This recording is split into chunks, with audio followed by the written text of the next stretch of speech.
Hey, welcome to another monthly studio report for Broken Hammer Games and All is Fair in Destinaire. I'm the founder, CEO, and writer, and a whole bunch of different hats in this company. So let's go ahead and get started this month as we have a few things to talk about.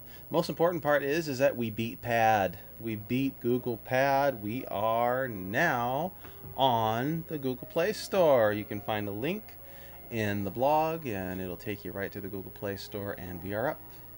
Did it. I actually did not think we were going to be able to do it at certain points because it was just really ridiculous, the amount of hoops and everything we were having to go through. But Michael stuck with it, and here we are. We are now launched on Google Play Store. So if you want to find us on there, if you have a cell phone, you can find us. The price is actually reduced compared to our PC version. That's mostly because the textures and a lot of stuff had to be compressed a little bit down, so the phone version is not as high resolution in certain ways as the PC version. People might not notice because the PC version does native at 720p. However, it can be scaled up and such, and so we have higher resolution textures for that. It's just the cell phone version. The only way Michael was able to get it to work, he had to compress the textures down, we had to get the file size down a bit more, and we had to squeeze it in to kind of get things to kind of function there. So we decided, well, let's go ahead and lower the price on that, and we'll give a little bit of a discount for having to deal with that. Other thing is that now, yeah, maybe I've hinted on this. I know it's been talked about. I have been discussing with the Tyranno community about what we've found, what we've discovered with the pad, and how to get things onto Google Play Store right now, because Tyranno's guides are vastly out of date. They are at least 5 to 10 years out of date. Now, I'm not saying we're going to update our own little guide and make things so that we have like our own little how-to type thing, but what we are going to be doing, I'm talking with Michael about this, and we've been analyzing this for the last month, is at least getting some notes out there, at least telling people kind of how he kind of did it. This is going to be a completely free video we're going to put on.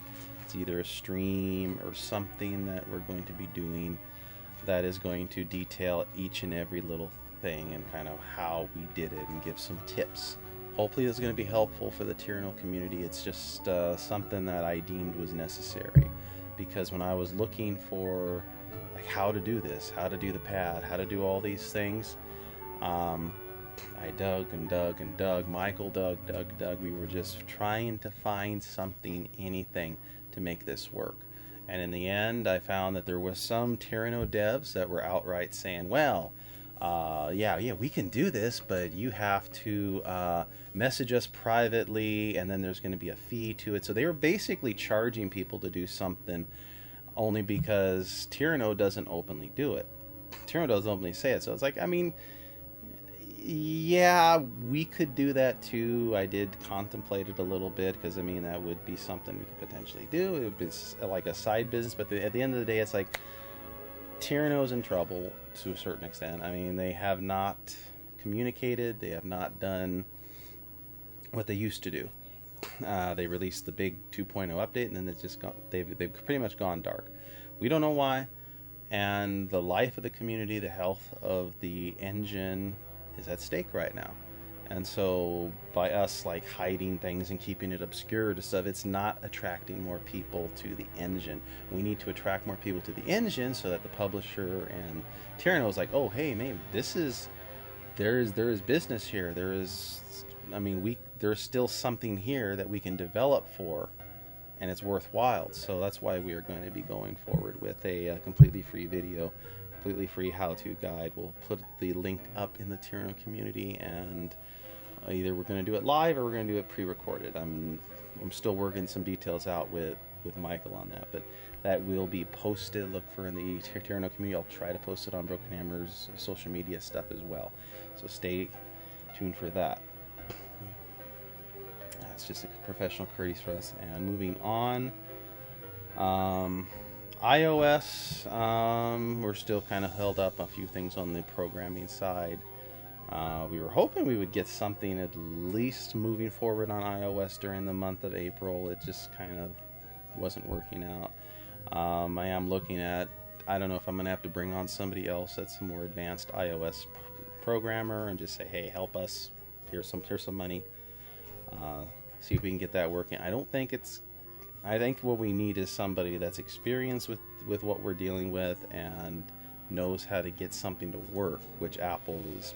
I mean, Apple is a little bit more strict on the standards that you use and such. So that's good for a lot of things, but for us, it's like we're using old tech, and Tierno has not updated it, so we're having some issues there. So we got to do what we got to do. Now, one other thing, art we do have a character we can share this month. I mean, there was a lot of stuff we haven't been able to share recently, but we do have one we can share, and it is in the blog, but I'm going to show like more of a full-scale version of him. So let me go and pull that up. Now, this is our innkeeper, and this is more of a full version. The other version in the blog is like 50-50. It's cutting him in half, so you see the original concept that we were doing and now the final version. And Georgie pretty much stayed almost exactly the same as the concept. Sometimes he changes things with time, sometimes he does other stuff, but he did stay pretty much on track for this. What really stood out about this guy is the hair on the arms and the dirt, sort of. I mean, that is a texturing that he has that, like, Georgie hasn't done in a whole lot of things that I've seen over the years. So it's like he is improving on a lot of his texturing, and it just looks awesome. I mean, I was immediately, you should be drawn to the character. I was like, oh my gosh, look at that texturing. So that's just one of the art things that we have for the month of April that we can share right now. The other art developments that we do have is the Eddings Cove major cityscape is underway. One of the reasons why this vlog and this blog and everything is late is because I've been like talking to artists for day after day after day for probably the past week or two, and trying to hash out, seeing if we can get some of this stuff moving a little bit faster, moving forward. I'm also looking at bringing on some more talent. And what happened was some of the artists, they saw what we were doing, and then like almost every single one was like, oh, this is too hard, we can't do this, we can't do that. It's just like excuses. And it's like, okay, we're offering money, and I actually tried to find ways to kind of trim what we wanted down, so that, I mean, because we could just take a sketch, we could take line art, and we could pitch it to Georgie or Winks or one of the other artists, and they could do the coloring side of things. And instead, they were just like, oh, that's too difficult for us. So I was like, okay. So the good news is on all of that was his schedule, like right as I'm looking for all this, and as I'm going through artists, and his schedule has eased up a bit on what he's been on his like real day-to-day job. And so we're doing heavy amounts of overtime anymore. That's calmed down, so he has more time to draw again, and so he's already like, oh yeah. It's like, oh, perfect timing. So Con is started on Eddings Cove, so we'll have our big Eddings Cove cityscape that is coming. I'm really looking forward to it. We have multiple like gigantic document threads which detailing like all the little parts of Eddings Cove. This is probably going to be a cityscape that is going to take a little bit more time, probably more over a month, because what Con's got to do is he's got to draw sort of like the individual areas of the town a little bit, or at least sketch like certain aspects of the town and kind of figure out how it's going to look before you can do the big full thing, because we don't have all those done yet. But we're kind of in a middle where it's like Georgie was sort of, he wanted to do them but he couldn't, because we were waiting for the cityscape to kind of see the coloring, see the association of things. So that is moving forward pretty nicely.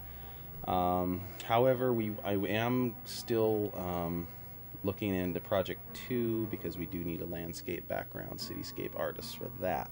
So that is another thing that's not going to be as difficult. I'm expecting probably at least eventually find an artist there for that. Ingrid is moving on to some more characters in Project 2.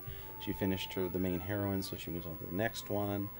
We're making some pretty good pacing on that. It's looking pretty good. The month of May, yeah, is just going to be between trying to get iOS, trying to get these videos made for the Tyranno community, and then looking at more artists, seeing if we could bring more talent into the project. It's just one thing after another. Plus, Dust in Air, Raven's Prayer is moving forward pretty nicely, and it's going to be busy. It's going to be busy, but it's good.